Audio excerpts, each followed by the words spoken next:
이틀 전인 새해 첫날 김정은 북한 국무위원장이 신년사를 발표했죠. 30분가량 이어진 신년사에서 38차례 가장 많이 언급한 단어는 경제였습니다. 개성공단과 금강산 관광 재개에 대한 강한 의지도 나타냈습니다. 북한학 박사인 고수석 JTBC 전문위원과 김정은 위원장의 올해 신년사를 바탕으로 북한의 경제 상황 자세하게 살펴보겠습니다. 어서 오십시오.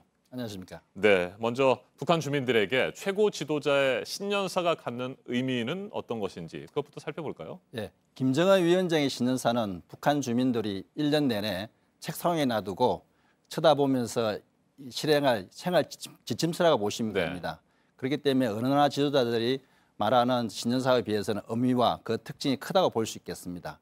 신년사의 특징을 말씀드리면 첫째, 절대 권력을 가진 김정은 위원장이 북한의 노동당, 내각, 조선인민군, 주민들에게 1년 동안 이행할 과제들을 제시하는 거고요.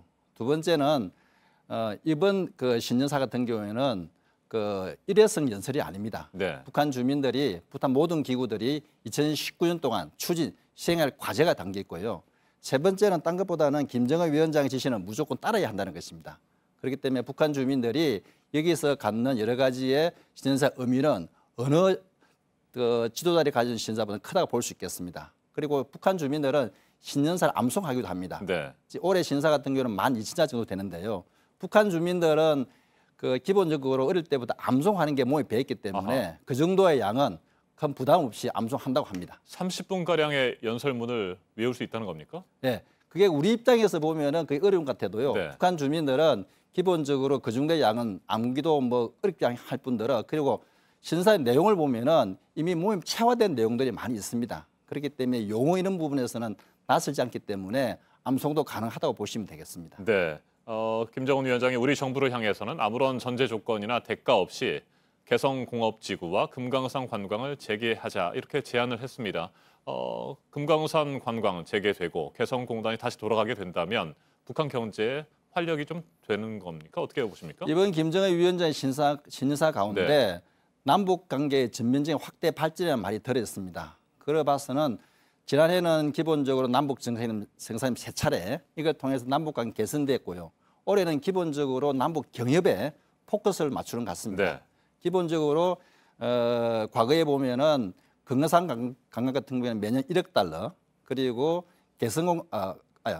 개성공단 같은 경우 개성공단이 1억 달러, 금강산 관광 5천만 달러 수입이 있었습니다. 전체 뭐 1억 5천만 달러 정도. 그 정도의 수입이라면 북한 경제에 큰 하나의 큰 도움은 되지 않을지 모르겠지만은 하나의 경제 회복을 하는데 신호탄이 될 수 있을 겁니다. 그렇기 때문에 기본적으로 김정은 위원장은 올해는 남북 관계에서는 경협에 포커스를 맞춘 것 같고요. 그래서 개성공단, 금강산 관광 제시했는데 김정은 위원장도 이 두 개의 사업들이 유엔 대북 제재에 걸린다는 걸 알고 있을 겁니다. 그렇기 때문에 유엔 대북 제재가 풀리기 전까지는 힘들다는 것도 알고 있기 때문에 기본적으로 한국 정부가 미국이나 유엔에 설득하라는 예외 조항으로 설득하라는 그런 메시지가 담겨 있다고 볼 수 있겠습니다. 네. 앞에서 저희가 보도를 해드렸습니다만 우리 정부는 현재 상태에서 할 수 있는 방안을 찾고 있다고 합니다. 그 뭐 구체적인 실천 방안으로 거론되고 있는 것이 노동자 임금, 개성공단의 노동자 임금을 돈이 아니라 현금이 아니라 현물로 주는 방안, 그리고 금강산 관광은 개인이 돈을 내서 가는 방안. 뭐 이렇게 된다면 유엔 제재에 큰 뭐 저촉이 되지 않는다 이렇게 평가하는 것 같은데. 그러니까 우리 정부는 사실 그런 문제를 가지고 제재를 피할 수 있는 하나의 수단이 될지 모르겠지만 북한이 현금 대신 현물을 받을 가능성이 없다고 봅니다. 왜냐하면 가능성이 없다고 보십니까? 예, 기본적으로 북한은 현금을 위해서 두 곳의 그 경협 사업을 펼쳤기 때문에 현물을 받는 부분은 그 북한 입장에서는 받아들이기가 좀 어려울 수도 있고요. 현재라서 본다면은 이런 대북 제재가 지속됐기 때문에 우리 입장에서는 현금 대신 현물을 고민해 볼 수 있는 문제입니다만은 북한 입장에서는 현물을 현금 대신 받기는 좀 어렵다고 봅니다. 네, 아무런 전제 조건이나 대가 없이 뭐 전제 조건에 대해서는 우리 정부가 일방적 패소를 한 데 따른 뭐 피해 보상 문제를 언급하지 않는 것, 그리고 몰수된 자산을 풀어주는 것 이것인 것 같고요. 그다음에 아무런 대가 없이 이 부분에 대해서는 벌크 캐시라고 하잖아요. 뭉칫돈을 받지 않고도 뭐 다시 사업을 재개하는 방안인 것 같은데 뭐 그렇게 보십니까? 지금 금강산 관광 같은 경우에도 지금 우리 정부 입장에서는 미국인들의 방북이 지금 금지된 상태입니다. 미국인의 관광이 지금 금지된 상태이기 때문에 우리가 지금 관광객을 보내는 문제는 크게 법상으로 문제는 안 됩니다. 네. 개인이 가는 문제는. 그런데 기본적으로 미국이 미국인들의 관광이 금지된 상태에서 우리가 먼저 관광을 한다든가 그런 문제는 조금은 외교 문제라든가 제재 문제에 또 위반이 되는 것 떠나가지고 전체 제재 문제에서 그 문제가 쉽게 풀리기 어렵다 봅니다. 그렇기 때문에 기본적으로 미국인의 방북, 관광이 허용된 이후에 우리가 그런 문제를 논의하지 않겠나 생각이 듭니다. 네, 김정은 위원장은 자력 갱생을 강조하면서 첫 번째로 가장 중요하게 생각하는 것이 전력 생산인 것 같아요. 현재 북한의 전개 상황은 어떻습니까?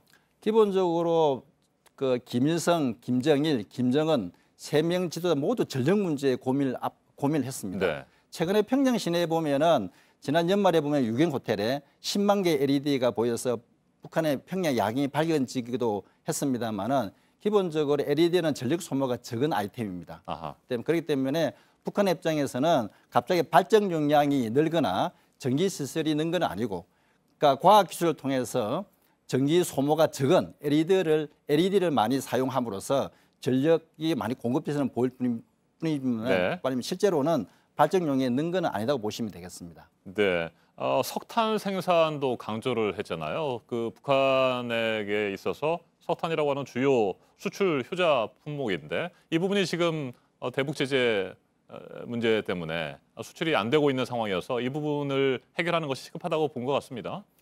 기본적으로 북한의 대중 수출의 40%가 석탄이었습니다. 네. 이것이 대북 제재에 막히면서 지금 석탄에 지금 수출 못하고 그것이 결국은 국내에 들어오다 보니까 화력 발전소 같은 경우에 석탄이 주 원료인데요. 그래서 전기가 조금은 과거보다는 석탄의 공급이 국내 공급이 늘기 때문에 전기가 좀 많이 생산된다고 볼 수 있는 점이 있는데요.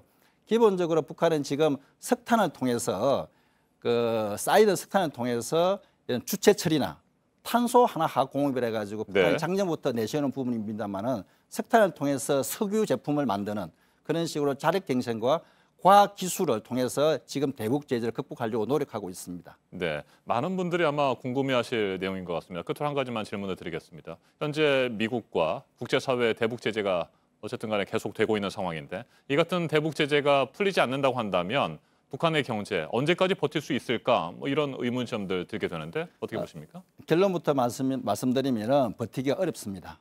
기본적으로 대북 제재라는 것은 시간이 지날수록 그 고통이 더 가중되는 부분이고요. 네. 그래서 김정은 위원장이 이번 신년사에서 많은 이야기를 하는데요.